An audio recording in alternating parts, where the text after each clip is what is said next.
खुदावंद यीशु मसीह के पवित्र नाम में एक बार फिर से आप सबका स्वागत है। उत्पत्ति की किताब उसका 19वां अध्याय, उत्पत्ति किताब उसका 19वां अध्याय मेरे साथ थोड़ी देर के लिए रहिएगा। परमेश्वर के कलाम से जब बातें होती है तो मेरा तो रोम रोम पुलकित हो जाता है। मुझे समझ में नहीं आता मैं कहां से शुरू करूं और कहां मैं खत्म करूं। देखिए, बल्कि यूं कहूं कि मैं तो जानता ही नहीं हूं कि मैं कहां से शुरू करूं, मैं कहां से खत्म करूं, क्योंकि ये वचन तो ना कभी, मतलब ये तो अनादि काल से है। कब शुरू हुआ मैं तो, मुझको सवाल ही नहीं है मैं जानूं, और कब खत्म होगा मुझे भी नहीं मालूम।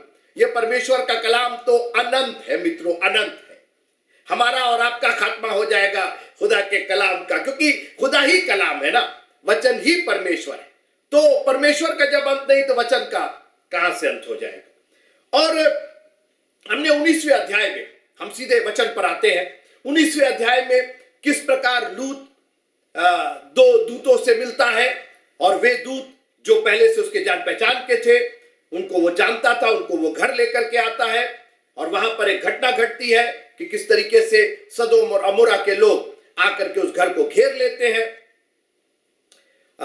लूत ने उन दो दूतों की सुरक्षा की और उनके साथ वो खड़ा हो गया, लेकिन उसको बहुत देर तक रक्षा करने की जरूरत नहीं पड़ी, क्योंकि वो दूत अपनी रक्षा करने के लिए सक्षम थे। उन्होंने लूत को पीछे किया और सामने आकर के उन सबको अंधा किया। वो टटोलते रह गए, और आज भी संसार केवल टटोल रहा है, क्योंकि संसार अंधा है। प्रभु का धन्यवाद कीजिए कि प्रभु ने हमको और आपको आंखें दी, और इसीलिए दाऊद ने कहा मेरी आंखों को खोल दे, मेरी आंखों को खोल दे। मैं टटोलना नहीं चाहता हूं, और मैं चाहता हूं कि जब आप ये संदेश सुनते हैं और इस चर्च से जुड़े हुए हैं, चाहे आप फेसबुक से जुड़े हो, चाहे यूट्यूब से जुड़े हो, चाहे इंटरनेट से जुड़े हो, कैसे भी आप जुड़े हो, आप अंधे मत रहिए। आप दुआ कीजिए प्रभु मेरी आंखों को खोल दे। आप सिर्फ किसी के चलाए ना चले, आप खुदा के कलाम के चलाए चले। Ask for an anointing, ask for opening your eyes, अपनी स्पिरिचुअल आईज आपकी खुल जाए, और खुदा आपकी जिंदगियों में ऐसे मौजूजे करे, ऐसे आश्चर्य कर्म करे। लिखा है कि उसको छोड़ करके और कोई बड़े बड़े आश्चर्य कर्म नहीं करता है। और इसलिए अपनी आंखों पर से वो पर्दे हटाइए, अपने रीत रिवाज के पर्दे, अपने परिवार के पर्दे, अपने आर्थिक स्थिति के पर्दे, अपने गरीबी के पर्दे, अपनी बीमारी के पर्दे, ये सब पर्दे, ये सब अंधापन आपको कहीं नहीं लेकर के जाएगा मित्रों। आप टकराते ही रह जाएंगे, कंप्लेंट ही करते रह जाएंगे, शिकायत ही करते रह जाएंगे, दुखी रहेंगे, कहीं यहां घाव कहीं वहां घाव। लिखा है कि मेरी मूर्खता के कारण मेरे घाव बस आते हैं। और इसलिए मैं चाहता हूं कि जब आप खुदा का कलाम पढ़े तो दुआ करके प्रभु मेरी आंखों खोल दे, मुझे दिखा। बिशप साहब जो बता रहे हैं, ये प्रचार कर रहे हैं, इससे आगे दिखा। ये जीवित कलाम है, बहुत कुछ हमको नहीं मालूम है जो खुदा आपको बता सकता है मित्रों। इसलिए खुदा से मांगे और कहिए खुदा इसका अर्थ हमें बताइए, ये मेरे जीवन के लिए, मेरी जिंदगी के लिए कहां तक ये उपयोगी होगा, इसके लिए मेरी मदद कीजिए। लूत विलंब करता रहा, अपने दमादों के पास गया, उन्होंने ठट्टा करके उसको भगा दिया वहां से। लूत वापस आया, अभी भी विलंब हो रहा है, और फिर दूतों ने लूत का, उसकी दोनों बेटियों का और लूत की पत्नी का हाथ पकड़ा और कहा यहां से निकल जा। परमेश्वर का क्रोध बिल्कुल भड़कने के लिए तैयार है, और एक ही बात की हिदायत दी, पीछे मत देखना। लेकिन होना क्या था, परमेश्वर के कलाम को तो हम लोग ऐसा समझते हैं जैसे ये कलाम नहीं, कोई अखबार, कोई अखबार का कोई समाचार, माने माने नहीं माने नहीं माने। अरे कर क्या रहे मित्रों, ये खुदा का कलाम है। खुदा अपने कलाम के द्वारा हमारा न्याय करेगा।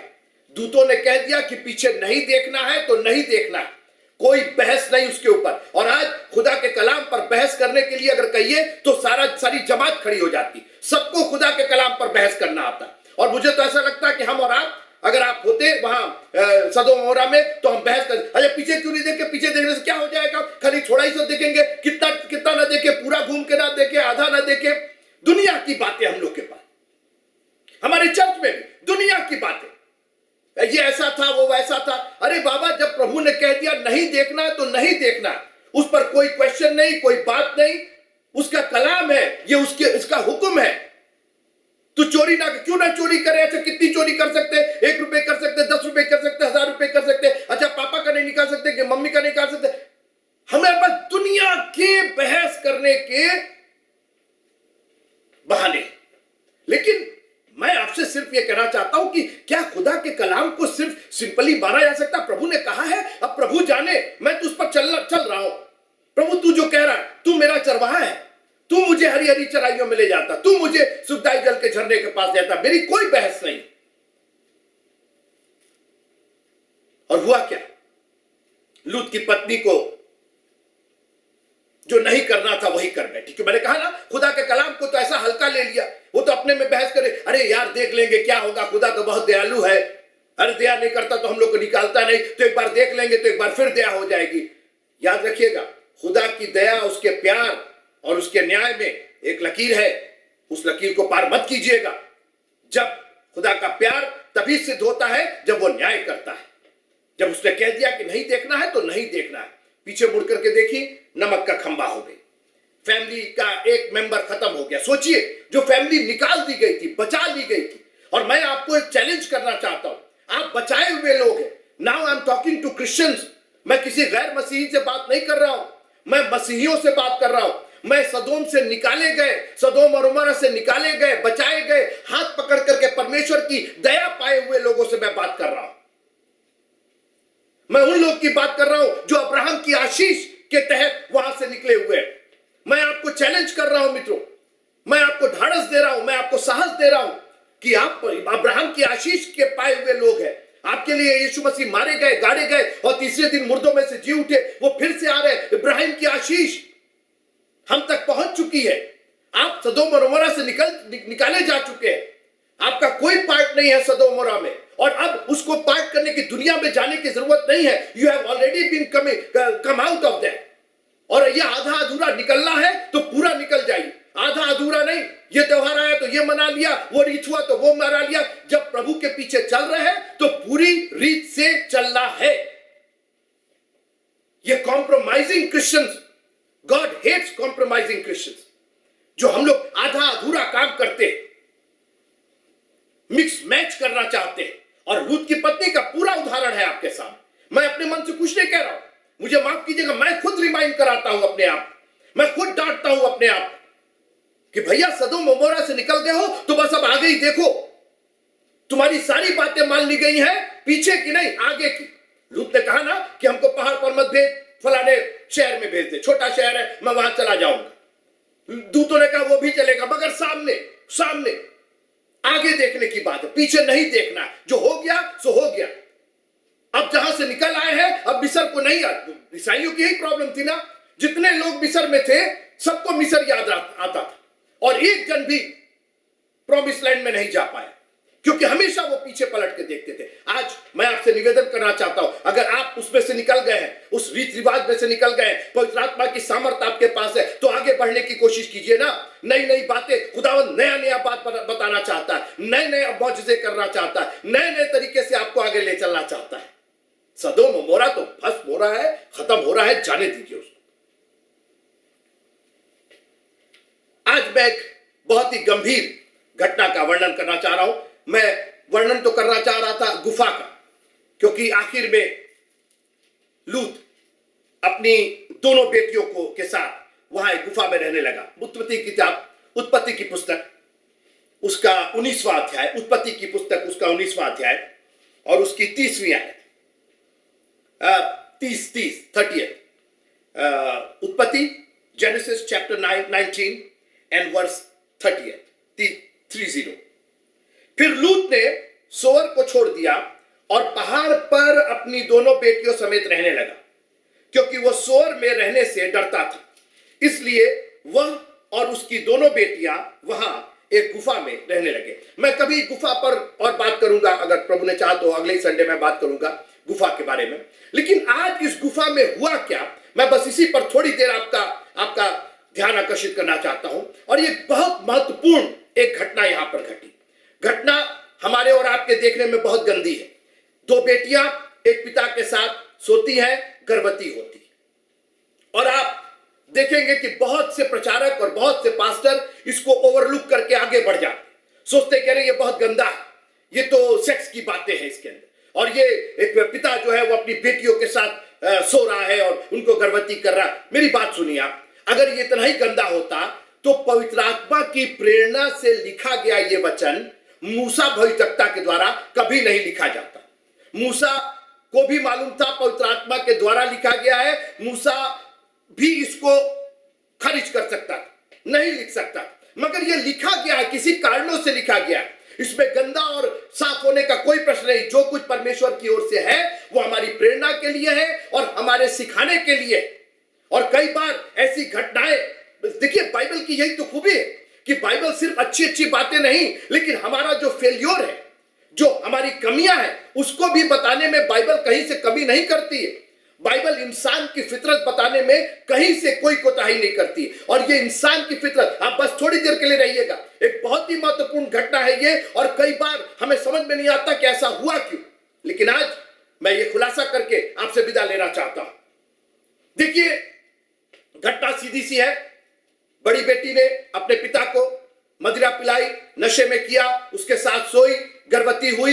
दूसरे दिन छोटी बेटी ने उसको मदिरा पिलाया, उसके साथ सोई, वो गर्भवती हुई और दोनों से एक एक संतान उत्पन्न, एक एक बेटा पैदा हुआ। पहले मेरी बात आगे आएगी। ये सारा घटनाक्रम शुरू होता है बेटियों के दिमाग से। सुनिएगा, 31वां पद मैं पढ़ रहा हूं, उत्पत्ति की पुस्तक। बहुत थोड़ी देर के लिए रहिएगा मेरे साथ, बहुत गंभीर, कोई उठे बैठे नहीं, बिल्कुल मेरे साथ रहिएगा। एक बहुत ही गंभीर चर्चा मैं कर रहा हूं और आपको यह कहीं और नहीं मिलेगा, परमेश्वर की ओर से मुझे मिला है और मैं आप तक पहुंचा रहा हूं। उत्पत्ति की पुस्तक, उसका 19वां अध्याय और 31वीं आयत।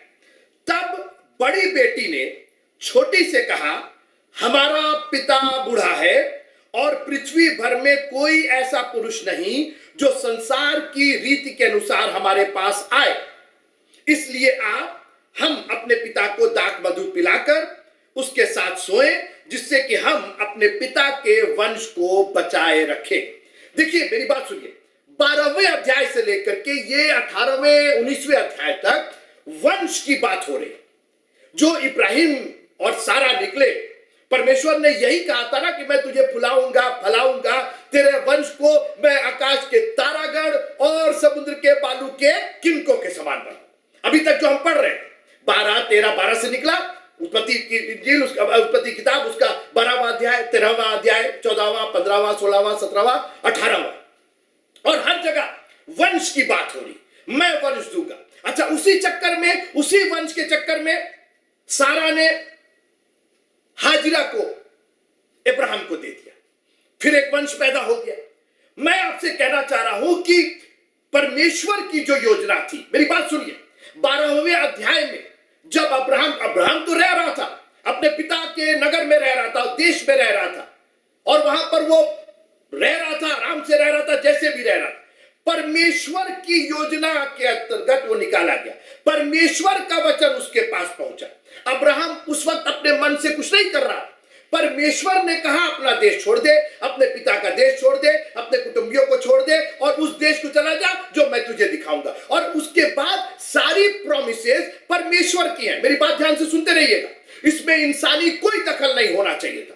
लेकिन प्रॉब्लम यह है कि परमेश्वर की जो योजना है, हम सोचते हैं कि परमेश्वर के पास तो ताकत ही नहीं है अपनी योजना को पूरा करने के लिए। मित्रों, मैं आपको उत्साहित करना चाहता हूं आज सुबह कि आप, जो हम और आप यहां बैठे हुए हैं, ये परमेश्वर की योजना के तहत बैठे हुए हैं। अपने आप को इतना कम और इतना कमजोर मत समझिएगा। You are here because of the plan of God, the almighty God. और खबरदार, आपने कभी भी परमेश्वर की योजना को कम करके आका, कभी आपने सोचा अरे प्रभु ने तो हमें निकाला है, हमें बचाया है, लेकिन पता नहीं मेरी जिंदगी क्या होगी, कैसे पूरी होगी। खबरदार, जो ये विचार आपके मन में आया, यही हाल तो बागे अदन में था। वो आदम और हवा ये सोच रही थी कि अरे हम तो बहुत कम हैं, हमारे पास तो कोई हिम्मत नहीं, कोई ताकत नहीं, कोई कुव्वत नहीं, कोई अधिकार नहीं। तुम खाओगी तो परमेश्वर के तुल्य हो जाओगी। अपने आप को शैतान हमेशा आपको कम दिखाना चाहता है। आप कमजोर हैं, आप निर्बुद्धि हैं, आपके पास बहुत पढ़े लिखे नहीं है, आपके पास बहुत पैसे नहीं है। अपना घर देखिए, आप हो सकता है झोपड़ी में रहते हो सकता है 2 कमरे में रहते हो सकता है जो आपके पास हो वो आपको कम ही लगता हो। लेकिन आज मैं आपको उत्साहित करना चाहता हूं, we are here by the plan of the almighty God. हम यहां पर हैं तो खुदावंत की उस बड़ी योजना के तहत है। और खबरदार, कभी किसी शैतान की हरकत ने आपको अपने आप को कम जानने पर मजबूर किया। शुरू से वंश की बात हो रही, और इब्राहिम और सारा की वही प्रॉब्लम। खुदा बात कर रहा है उनसे, बार बार प्रॉमिस दे रहा, बार बार अपने वचन से नवाज रहा, बोल रहा पहले मेरा वचन तुम्हारे में डीप इनसाइट चला जाए, तुम मेरे वचन में, मेरे प्यार में, मेरे विश्वास में गहरे और गहरे जब तक नहीं उतरोगे, मैं उसको एक्सक्यूट, देखो एक्सक्यूट तो मैं कभी भी कर दूंगा, मैं तो कभी भी उसको पारित कर दूंगा। 4 दिन के मुर्दे को, 4 दिन was not a problem for Jesus. वो 4 दिन यीशु मसीह के लिए कोई तकलीफ नहीं थी, लेकिन यीशु मसीह चाहते थे कि इन 4 दिनों में उनका विश्वास बजाय कमजोर होने के और बढ़ जाए। प्रभु 4 नहीं तू 8 दिन के बाद भी आएगा ना, तो मेरा भाई आपके द्वारा जी जाएगा। ये परमेश्वर चाहता कि पहले उसके वचन में इतने गहरे उतर चलिए कि अभी हुआ हो या ना हो। मैंने वही कहा था कि प्रभु मेरी स्तुति और प्रशंसा आज ले लीजिए, मेरा धन्यवाद ले लीजिए। बाइबल कहती है जब तुम मांगते हो तो इस यकीन के साथ मांगो कि तुम्हें मिल गया। और इसलिए वो अपने वचन में आपको पहले इतना मजबूत कर देना चाहता है कि भले ही आपको बाहर कुछ ना दिखाई देता, भले ही एक छोटा सा बादल जो मनुष्य के हाथ के बराबर हो वही दिखाई देता हो, तब भी आप कहें भारी वर्षा की सनसनाहट सुनाई पड़ती। यह है परमेश्वर के लोगों का विश्वास। और मैंने कहा कि अब्राहम को, सारा को बार बार परमेश्वर कह रहा है मैं आऊंगा ना, मैं तुम्हें बेबी दूंगा ना, मैं तुम्हारे वंश को बढ़ाऊंगा ना। और फाइनली सारा हंस रही है और उस विश्वास नहीं कर रही है। परमेश्वर ने कहा भी तू क्यों हंसी, क्या यहोवा के लिए कोई काम कठिन है। अब आइए यहां पर इस घटना पर। ये बच्चियां सदोम और अमोरा में पली बड़ी थी, वहीं क्योंकि उसके पहले उनका कोई जिक्र है नहीं, तो हम ये मान के चल रहे हैं कि लूत ने वहीं किस्ती से शादी की थी और वहीं पर ये बच्चियां पैदा हुई, पली बढ़ी, जो भी था। इनका संस्कार सदोम और अमोरा का था। और सदोम और अमोरा का जो संस्कार था वो हमने पिछले अध्याय में पढ़ा, पिछले भागों में हमने देखा लोग कैसे वहां की चिल्लाहट, वहां का पाप इतना बढ़ गया था और इनको और कुछ समझ में नहीं आया। अगेन वंश कैसे चलेगा और ये बजाय, क्योंकि ये उस यहोवा को नहीं जानती थी, पता नहीं लूत ने कितना बताया था, कितना समझाया था उस यहोवा के बारे में। और आज मैं आपसे निवेदन करना चाहता हूं, अपने बच्चों को खुदावंद की ताकत के बारे में बता दीजिए, उसके आश्चर्य कर्मों के बारे में बता दीजिए, भले ही वो छोटे क्यों ना हो। अभी से उनके हृदयों में परमेश्वर का भय डाल दीजिए और कह दीजिए कि हम जो कुछ है और जो कुछ होने की ख्वाहिश करते हैं वो सिर्फ यहोवा की ओर से हो सकती है। वही हमारा उद्धार करता है, वही हमारा चरवाहा है, वही हमें हरी हरी चराइयों में ले जाता है, वही हमें सुखदाई जल के झरनों में पानी पिलाता है। और ये 2 बच्चियां जिनको इतना ही मालूम था कि वंश ऐसे ही पैदा होता है। अरे मित्रों, वंश तो प्रभु देता है, हमारी अपनी हिकमत से नहीं। और आज मैं इस घटना के माध्यम से आपको चैलेंज करना चाहता हूं, आप क्या योजना बना रहे हैं अपनी, ये करेंगे वो करेंगे, बजाय परमेश्वर पर पूरी तरीके से आश्रित हो जाने की। ये तू मेरा चरवाहा, यहोवा मेरा चरवाहा, मुझे कुछ घटी नहीं होगी। अरे क्या है तुम्हारे पास, किस बात पर इतना घमंड कर रहे हो? मेरे पास यहोवा है, और यहोवा ही नहीं वो मेरा चरवाहा है, और चरवाही नहीं मैं उसकी भेड़, और जहां जहां चरवाहा जाएगा मैं उसके पीछे। अगर इतना विश्वास हो जाए, इतना चलना हो जाए मित्रों, तो आपके जीवन में कोई चीज कठिन नहीं है। काश कि इन बच्चियों को कभी कोई बता देता कि अपनी हिकमत लगाने की जरूरत नहीं है, अपनी बुद्धि, अपनी क्रुकट बुद्धि लगाने की, अपनी मानसिक जो स्थिति है हमारी और जो हमारा जो मानव स्वभाव है उसके अनुसार आप चलेंगे ना। धनवान लोग, धनवान व्यक्ति नरक में पड़ा हुआ, सोचिए पैसे रुपए सब थे उसके पास, बुद्धि की कमी थी उसके पास, उसको समझ में नहीं आ रहा था, परमेश्वर की हिकमत नहीं समझ में आ रही थी। और वहीं पर गरीब लाजर भिखमंगा, कुत्ते उसका घाव चाटते थे। उसको इतनी समझ थी कि इस दुनिया के बाद आसमान में हमारी जगह तैयार रहनी चाहिए। उस चोर को, वहां पर इतने सिपाही खड़े थे, इतने डीएसपी और एसपी और आईजी और पता नहीं क्या क्या किस रैंक के लोग होंगे, किसी को समझ में नहीं आता। उस चोर को समझ में आ गया बादशाहत तो इन्हीं की है, क्या करेंगे, मेरी कोई हिकमत नहीं, मैं क्या कर लूंगा प्रभु जी, केवल मैं आपको एक्सेप्ट कर रहा हूं, आपका अंगीकार कर रहा हूं, आपको स्वीकार कर रहा हूं। काश कि ये दोनों बेटियां कभी किसी ने सिखाया होता कि ऐसे समय में, संकट के समय मुझे पुकारो, मैं तुम्हारी सुनूंगा और तुम मेरी प्रशंसा करोगे। संकट के समय ये मदिरा खोज रही है, संकट के समय अपनी बुद्धि लगा रही है, ऐसा करेंगे वैसा करेंगे, और कितनी विभत्स बात, पिता के साथ ऐसी बातें हो रही है। ये जब इंसान की बुद्धि लगती है तो इसी तरह की हरकतें होती है मित्रों।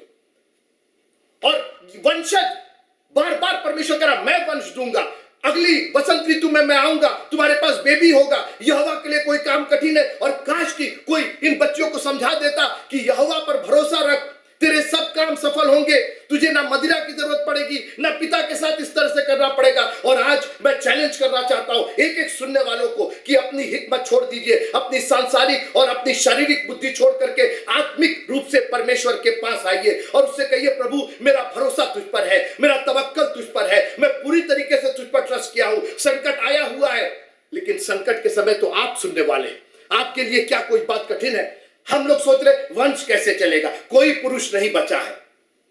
हमारी बुद्धि इतनी ही देख सकती है, हमारी आंखें इतनी ही दूर देख सकती हैं।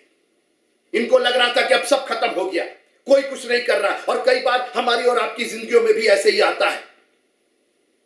हमको लगता है कहीं कुछ नहीं हो सकता, अब कोई हमारी मदद नहीं कर रहा, ना बैंक कर्ज दे रहा है, ना हमारे अड़ोसी पड़ोसी हमारी सहायता कर रहे हैं, ना हमारे रिश्तेदार खानदान, ना हमारे बच्चे, सब लोग ने हमें छोड़ दिया। एक बात याद रखिएगा, खुदा ने आपको नहीं छोड़ा है। जब काना नगर में मैं खत्म हो गई तो बजाय अपनी हिकमत करने के, यहां से मदिरा मंगवा लो, वहां से मैं मंगवा लो, यहां से अंगूर का रस मंगवा लो, वहां से कर लो, सीधे यीशु मसीह के पास जाके कहा हालेलुया, और उसने वो मौजज़ा करके दिखाया। मैं आपको चैलेंज करना चाहता हूं, when you are in this kind of situation, जहां ऐसे धर्म संकट में आप पड़े हो, एक काम कीजिए, पूरी तरीके से अपने आप को यहोवा पर डाल दीजिए। शद्रक मेशक अबेदनगो ने कोई तिकड़म नहीं भिड़ाई। अरे यार एक काम करते हैं, तुम ना राजा के साथ हो जाना और हम राजा के खिलाफ, मतलब ऐसा करो ना, तीनों जन हम लोग किसी तरीके से बच जाए। अरे यार धीरे से उसके आगे, मूर्त के आगे झुक जाते हैं और ऐसा करते। उन्होंने कहा कि डाल दिया अपने आप को खुदा पर, तो खुदा पर ही भरोसा रहेगा। और आज मैं चैलेंज के साथ कहना चाहता हूं, जिस दिन आपने अपना पूरा भरोसा खुदा पर किया, तो इस तरीके से इन बेटियों के समान ये काम करने की जरूरत नहीं पड़ी। और हुआ क्या, आगे पढ़िएगा। एक ने मोआबी को एक जन्म दिया, मोआब को जन्म दिया, और एक ने, उसका नाम क्या था, बेनम्मी को। और ये दोनों ऐसे अन्य जाति टाइप निकले। बाद में भले ही परमेश्वर ने रूत के जरिए, जो मोआबिन थी, उसके जरिए यीशु मसीह के वंशज में उसको मिला दिया, वो एक अलग कहानी है, मैं कभी उस पर बात करूंगा। मगर इन दोनों ने तो कबाड़ा करके रख दिया। जानते क्यों? क्योंकि इसके अंदर परमेश्वर की हिकमत नहीं थी, इसमें परमेश्वर को नहीं पुकारा गया था, इसमें परमेश्वर से सहायता नहीं मांगी गई थी। ये इंसानी बुद्धि का नतीजा है। और आज मैं आपको चैलेंज करना चाहता हूं, आज जो हमारा पूरा संसार, पूरा भारत देश, पूरा अमेरिका देश, पूरा चीन देश, पूरा वर्ल्ड जो इस तरीके से घन चक्कर में पड़ा हुआ है, जानते क्यों? क्योंकि खुदा की अवहेलना कर दी, उसके वचन को हमने नहीं माना, और इसीलिए पूरे संसार में एक हाहाकार मचा हुआ है। मैं तो उस दिन की बात जो रहा हूं जब वो वचन जो देहधारी होकर के हमारे बीच में आया था, एक बार फिर से शब्द के साथ, बड़े ललकार के साथ आसमान से उतरेगा और हम उसके साथ जाएंगे। ना वहां रोना होगा, ना दांतों का पीसना होगा, ना वो वहां कोई कोलाहल होगा, ना वहां कोई भ्रष्टाचार होगा, ना वहां कोई हाहाकार होगा, क्योंकि सब काम परमेश्वर के वचन के द्वारा होगा। काश की परमेश्वर के वचन को इन दोनों बेटियों ने अपने हृदय में रख छोड़ा होता कि यह पाप नहीं होता। और क्या हुआ? लूत बाद में धर्मी गिना गया, क्योंकि लूत की इसमें गलती नहीं थी।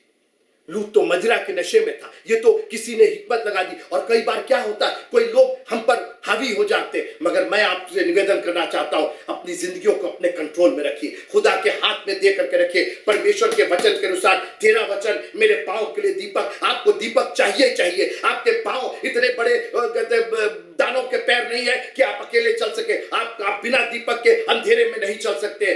तेरा वचन मेरे पांव के लिए दीपक और मेरे पथ के लिए उजाला है। कोई ऐसा आपका पथ नहीं है जो अंधकार भरा ना हो। आपकी जिंदगियों का, मेरी जिंदगी का हर एक पथ अंधकार भरा है, लेकिन थैंक गॉड, प्रभु का धन्यवाद हो कि परमेश्वर अपने वचन से हमको संभालता है, अपने वचन का प्रकाश हमारे पथ पर चमकाता है।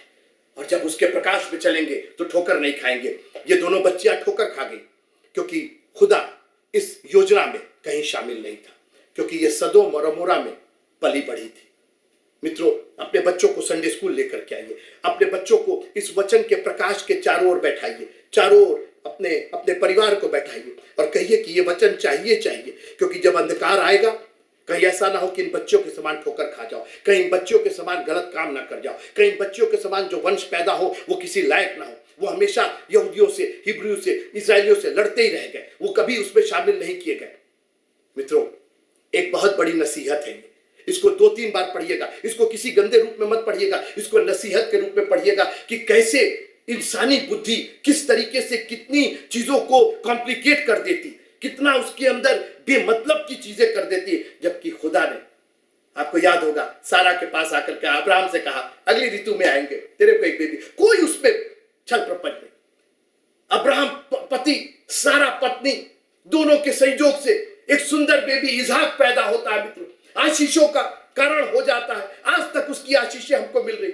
खुदा के कलाम पर चलेंगे तो ये सब करने की आपको जरूरत ही नहीं पड़ेगी, आपको ये उल्टा सीधा काम करने की जरूरत ही नहीं पड़ेगी, ये पाप गुनाह करने की जरूरत ही नहीं पड़ेगी।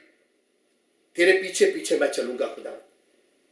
आज हम जब सुनने वाले, मेरे से लेकर के जितने सुनने वाले हैं खुदावंद, चाहे वो वीडियो के जरिए, चाहे वो फेसबुक पर, चाहे वो चर्च में बैठे हो, जो लोग सुन रहे हैं, आज हमें हिदायत दीजिएगा, हमें इस बात का चेतावनी दीजिएगा कि हम अपनी बुद्धि से सिर्फ चीजों को कॉम्प्लिकेट करेंगे, सिर्फ अपनी जिंदगी को और भी विभत्स बना देंगे, और भी हम पाप में गिरते चले जाएंगे। आज हमें वो फल तोड़ करके खाने की जरूरत नहीं है, हम ऑटोमेटिकली तेरी सूरत में और तेरी सीरत में बनाए गए हैं खुदावंद।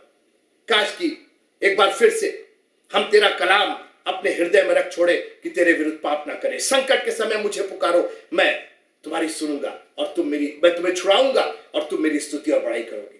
प्रभु जी, बहुत से संकट हमारे ऊपर है, आज हम तुझे तेरी दुहाई देते हैं, हमें माफ कीजिए अगर हमने कोई अपनी हिकमत लगाई, हमने सोचा कि अब ऐसे निकल जाएंगे, इससे अब ऐसे निकल जाएंगे, ये कर देंगे तो ऐसा हो जाएगा, वो कर देंगे तो ऐसा हो जाएगा, बजाय खुदावंत पर छोड़ देने के, खुदावंत से मांगने के, रो रो करके मांगने के। प्रभु आप ही कर सकते हैं, हमें कुछ गलत करने की जरूरत नहीं। हन्ना ने कहा हम तेरे ही पास आएंगे, तेरे ही मंदिर में आएंगे, तुझसे ही मांगेंगे और जो बेटा होगा तेरे को दे देंगे। खुदावंत हम तेरे को ही महिमा देंगे, हमारे संकट की भी महिमा तेरे को ही जाएगी और आप हमें संकट से उबारेंगे।